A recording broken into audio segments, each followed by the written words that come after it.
Okay, when I started technology integration, we were downstairs in the basement studio with the goofing around with the Tama acoustic kit down there. And right now that area is being fixed up, putting some drywall down there, setting up the Vistalite kit, and setting up 2 Tama kits. The Ludwig Vistalite kit is what I'm going to use for the John Henry Bonham project down there. But technology integration is solved. This is the last video for this series of the John Henry Bonham project. What I have up here is, this is a percussion workshop, and I'm setting up digital stations. Those are Roland Pro V kits right there. And what I have up here is I have this kit here is Roland Pro V, and I've solved the problems that I was having earlier in the winter. I took those online courses for both the Sapphire and the Focusrite, and also for the Logic Pro. And now I got it figured out, how to create tracks, whether they're audio tracks or whether they're MIDI tracks, instrument tracks, all the different options that are available in the Logic Pro software. So now that I got that figured out, what I have here is just goofing around just to test it. I have, let's see here, find my mouse right here in front of me. I'm going to delete these tracks right here.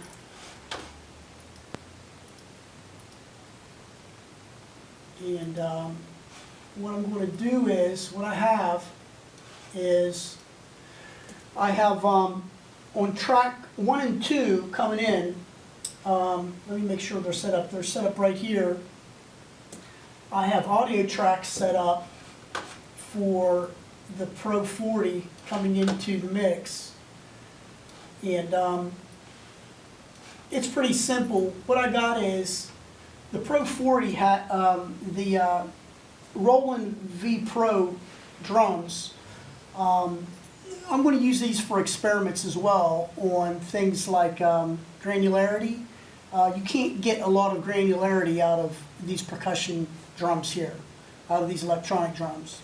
What I mean by that is, if you want to get like sand sounds, if you're playing with tactile, playing with your hands, and you want to get some real neat tactile finesse out of your percussion, you really can't do it with a digital kit. You can only do it really well with an acoustic kit. So, you know, if you just touch the drum real easy, these digital kits, you might not hear nothing at all. Or conversely, if the trigger isn't set right, it can sound like you're hitting it with a hammer. So it's really frustrating that way. But that being said, the digital kits are more or less used in instruction for rudiments, and just kind of like lifting weights, so to speak, or jogging, so to speak. They're not necessarily what I would want to use for a final product in any kind of composition, although it is possible to integrate them into final products for composition. But you know, it's necessary to consider what the composition is, how they'll be used, and whether or not I'll be able to tweak them in the editing environment, for example.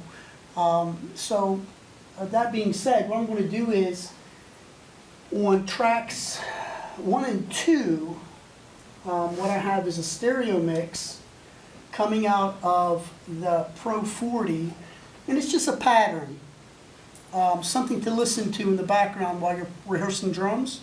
So that's going to be recording on one track, and then, excuse me, and then the drums themselves, the kit, will be piped into tracks 3 and 4, or inputs 3 and 4. And the tracks are actually 37 and 38, something like that. But what's important is the input and whether or not they're stereo or not. So I got that set up, and what I'm going to do is just turn this on and set my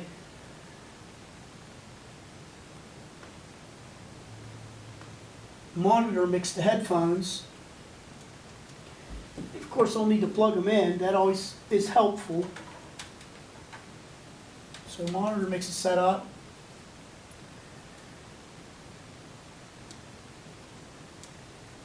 Need to go from the DAW to low latency tracking. Now I can hear what's going on in there.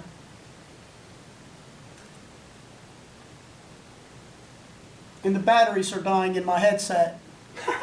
So it's clipping a little bit. So let's just listen to this loop a little bit. I like this loop because it has an infinite number of opportunities to kick into percussion. And I'll do a few examples just for fun.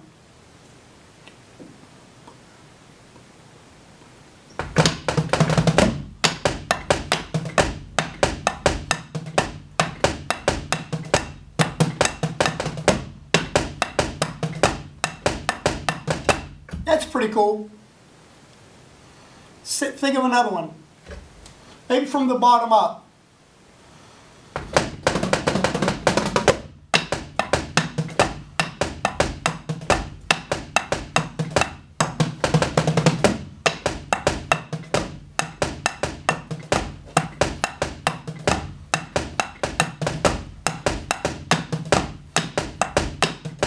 That's cool rhythm.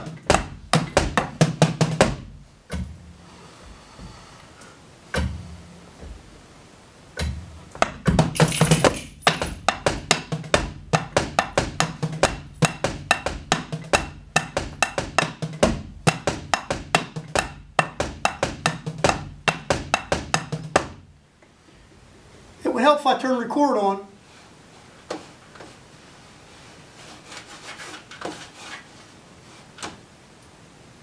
So let's do that again.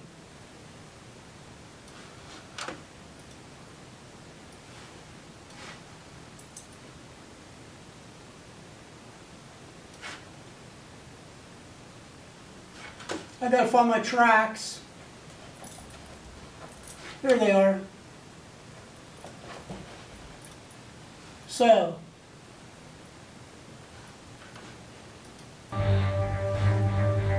now I'm actually recording.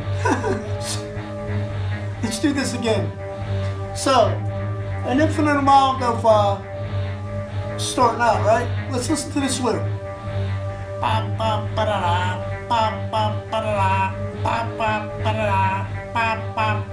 It's kind of like techno, something or other.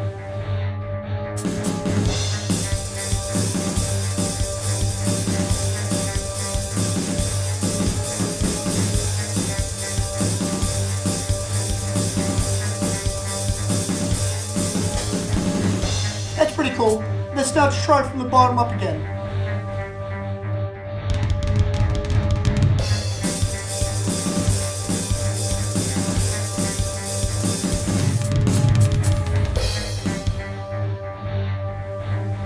Oh, my broken hand is getting better.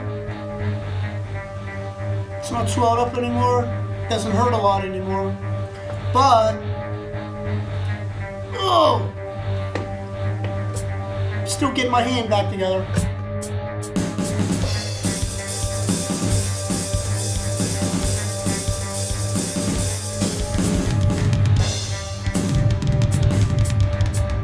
Pretty cool. See, it's all recording right here. All the drums are coming in on this track 45, and the background loop is being recorded on track 44. So I got it solved, man. I can pipe in any instrument I want on any track. I can separate drums if I want, separate microphones. and put them on any track I want to put them on. So when I get back to digital referencing with the Vistalite kit and acoustic drums downstairs, got it all figured out, got to know. So I'm really excited about that. Let's just goof around for a minute.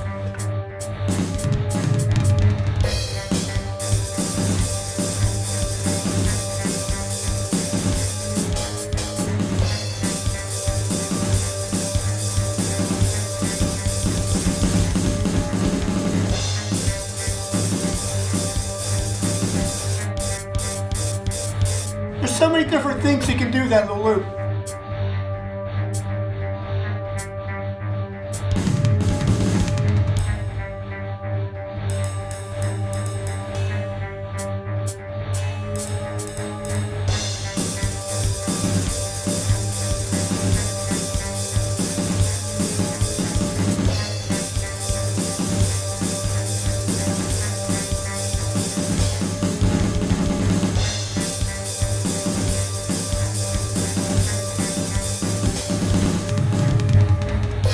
So, problem solved. This is over. Now we'll move downstairs and up here too. Next video is going to focus on going back to the technique and methodology and not playing on the floor, you know, not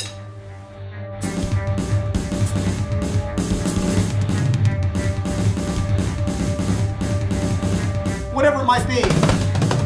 In balance, we'll start thinking about balance on a kit, but I'll be using this digital kit for just the rudiments, and I'll be using the acoustic kit for the granularity part of it, getting the dynamics out of the acoustics. So this is just, remember those exercises that we talked about previously? Up, down, up beats, down beats, and balance.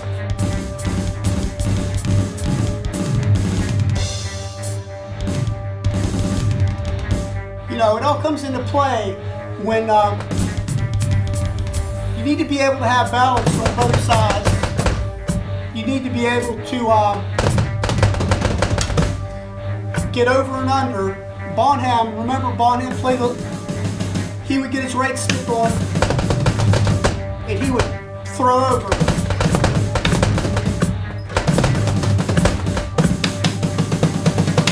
We talked about counting on 3 scale and counting on 4 scale, right? 1, 2, 3, 4, 1, 2, 3, 4, 1, 2, 3, 4, 1, 2, 3, 4, 1, 2, 3, 1, 2, 3, 1, 2, 3, 1, 2, 3. 1. Right? So we'll go over all that again using the digital kit.